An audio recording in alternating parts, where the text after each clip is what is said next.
يقال إن شعبه يعاني من الفقر بينما يعيش هو في ترف. تصل ميزانية البيت الملكي إلى نحو 60 مليون دولار في السنة. يستمتع بالرحلات المترفة ويأكل وجبات الكافيار وينغمس في الإسراف والبذخ. اعتادت الصحافة الغربية أن تنتقد الملك لإسرافه في الإنفاق ولأجل وضع دولته ولمعاملة شعبه.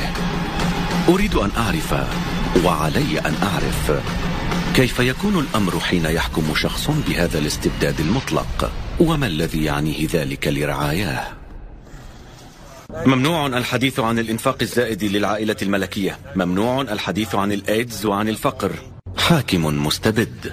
تمركز السلطة بين يدي أي شخص منفرد. هناك من يقول السلطة المطلقة تعني فسادا مطلقا.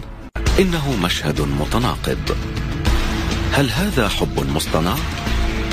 أم هو احتفاء حقيقي؟ أي نوع من الرجال هو ذاك الذي يحكم دون أن يسأل ودون قيود، ومع ذلك لا يزال يحظى بدعم شعبه؟